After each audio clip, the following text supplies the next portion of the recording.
मराठा आरक्षणाच्या आंदोलनादरम्यान वितरित करण्यात आलेल्या कुणबी प्रमाणपत्रांवरून राज्यात एक नवा वाद पेटलाय। 6 ऑगस्टला मराठा आंदोलक मनोज जरांगे पाटील यांनी एक पत्रकार परिषद घेतली। त्यात राज्य सरकारवर गंभीर आरोप करत सरकार मराठा समाजातील लोकप्रतिनिधींची कुणबी प्रमाणपत्र राजकीय सूडबुद्धीने रद्द करत असल्याचा दावा केला। या कारवाईमागे मुख्यमंत्री देवेंद्र फडणवीस, उपमुख्यमंत्री एकनाथ शिंदे आणि महसूल मंत्री चंद्रशेखर बावनकुळे यांचा हात असल्याचा थेट आरोपही जरांगेंनी केला।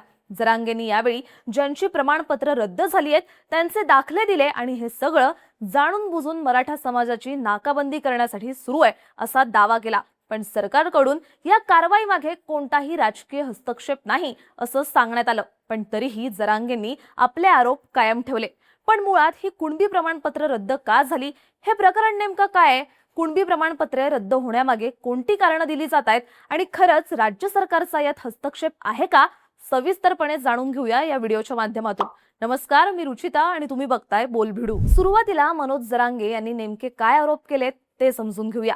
6 ऑगस्टला घेतलेल्या पत्रकार परिषदेत मनोज जरांगे पाटील यांनी राज्य सरकार मराठा समाजातील लोकप्रतिनिधींचं कुणबी प्रमाणपत्र रद्द करत असल्याचा गंभीर आरोप केला। जरांगेंनी यावेळी 8 लोकप्रतिनिधींच्या कुणबी प्रमाणपत्राचा संदर्भ दिला। त्यांनी असा आरोप केला की राज्य सरकार आणि प्रशासनातील काही वरिष्ठ अधिकारी मराठा समाजाला मिळालेला कुणबी नोंदीचा हक्क हिरावून घेण्याचा प्रयत्न करतायत। या कारवाईमागे सत्ताधारी नेत्यांचा हात आहे। चंद्रशेखर बावनकुळे यांच्या सांगण्यावरून ही प्रमाणपत्र रद्द झाली असा थेट आरोप जरांगेंनी केला। चंद्रशेखर बावनकुळे यांनी बीडच्या जिल्हाधिकाऱ्यांना एंडोर्समेंट करून कुणबी नोंदी तत्काळ रद्द करण्याचं पत्र दिलं असं म्हणत जरांगेंनी चंद्रशेखर बावनकुळे यांनी स्वाक्षरी केलेलं आणि बीडच्या जिल्हाधिकाऱ्यांना पाठवलेलं मूळ पत्र, त्यावर असलेले नोंदी रद्द करण्याचे लेखी निर्देश मीडियासमोर दाखवले। दरम्यान त्यांनी सूचक राजकीय विधानही केलं। देवेंद्र फडणवीस साहेब, तुम्ही एका बावनकुळेच्या नादी लागून मराठ्यांचं वाटोळ करतायत। जर तुम्ही बावनकुळेला एवढी ताकद दिली असेल तर याच बावनकुळेसाठी मी तुमचे राज्यातले 20 ते 25 आमदार सहज पाडून दाखवेन। आता तुम्हीच ठरवा, तुम्हाला बावनकुळे पाहिजे की मराठे। एवढंच नाही तर जरांगेंनी मराठ्यांना विरोध करणारे ओबीसी नेते तुमच्या बाळासाहेब भवनमध्ये येऊन बैठका करतायत असं म्हणत एकनाथ शिंदे यांच्यावरही टीका केली। पण या सगळ्यात मूळ मुद्दा होता तो कुणबी प्रमाणपत्र रद्द करण्याचा। कारण ही प्रमाणपत्र रद्द होत असल्याने या लोकप्रतिनिधींवर अपात्रतेची टांगती तलवार आली आहे। पदरमोड करून निवडणुका लढवल्या, ताकद लावली आणि आता निवडून आल्यानंतर प्रमाणपत्र रद्द होत असेल तर कसं करायचं?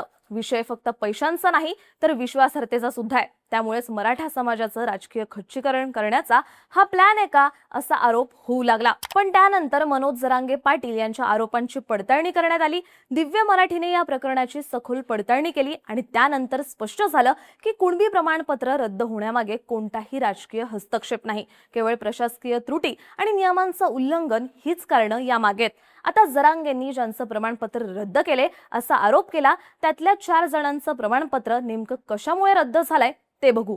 पहिलं प्रकरण आहे कोमल पारवे यांचं। पारवे या परभणी जिल्हा परिषदेच्या विद्यमान सदस्य।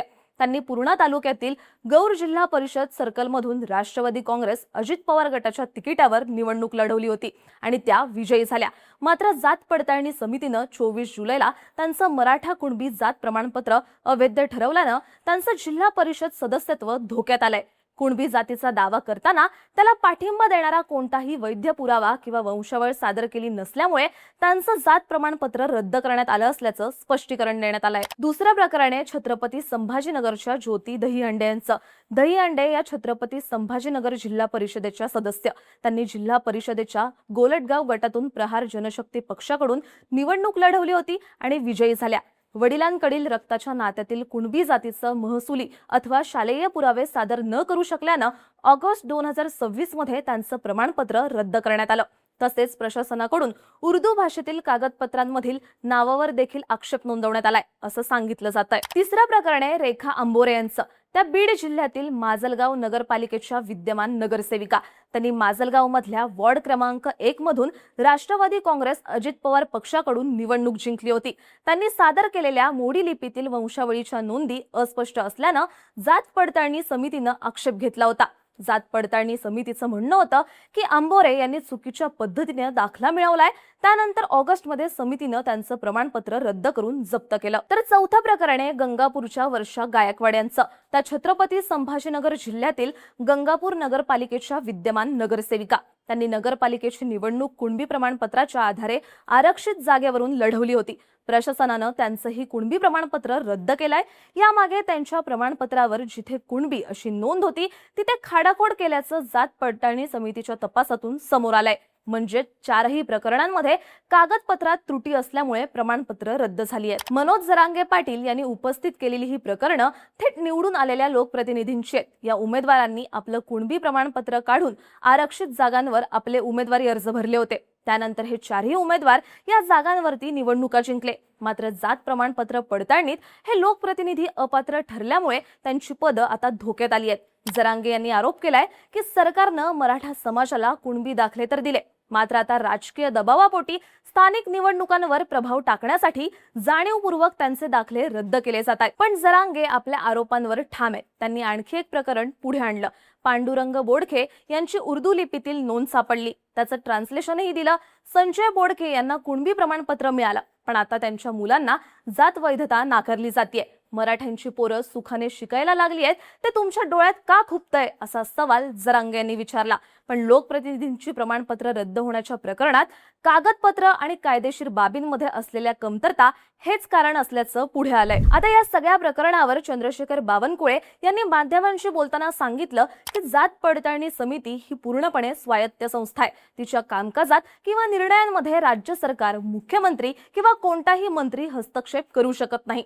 समिती कोणाच्या सांगण्यावरून नाही तर केवळ सादर केलेली कागदपत्र आणि कायदेशीर पुराव्यांच्या आधारेच निर्णय घेते. जरांगे पाटील यांनी माझी नार्को टेस्ट करण्याची मागणी केली आहे, परंतु मी स्पष्ट करू इच्छितो की कोणताही सरकारी अधिकारी किंवा राजकीय नेता या प्रक्रियेत हस्तक्षेप करू शकत नाही. जर कोणावर अन्याय झाला असेल तर समितीचा निर्णय अंतिम नाही. ते मुंबई उच्च न्यायालयात अपील करून अंतरिम दिलासा मिळवू शकतात. तर मुख्यमंत्री देवेंद्र फडणवीस यांनी माध्यमांशी बोलताना सांगितलं की जेव्हा कोणतीही प्रमाणपत्र जात पडताळणी समितीकडे जातात तेव्हा ही समिती सर्वोच्च न्यायालयाच्या निर्देशानुसार आणि नियमांच्या अंतर्गत काम करते. यामध्ये राज्य सरकारचा किंवा कुठल्याही मंत्र्याचा कोणताही हस्तक्षेप नसतो. जात पडताळणी समितीच्या प्रक्रियेत ओबीसी किंवा नॉन कुणबी प्रमाणपत्रांचा विचार केला तर साधारणपणे 10% आणि काही ठिकाणी कागदपत्रांची पूर्तता झाली नाही तर 25% रिजेक्शन रेट असतो. आम्ही सत्तेत आहोत तरीही भाजपच्या अनेक नगरसेवकांची आणि जिल्हा परिषद सदस्यांची प्रमाणपत्र जात पडताळणी समितीनं रद्द केली आहे, असं फडणवीसांनी स्पष्ट केलं. पण या सगळ्यात 29 ऑगस्टला मनोज जरांगे यांनी पुन्हा एकदा आंदोलनाचा इशारा दिलाय.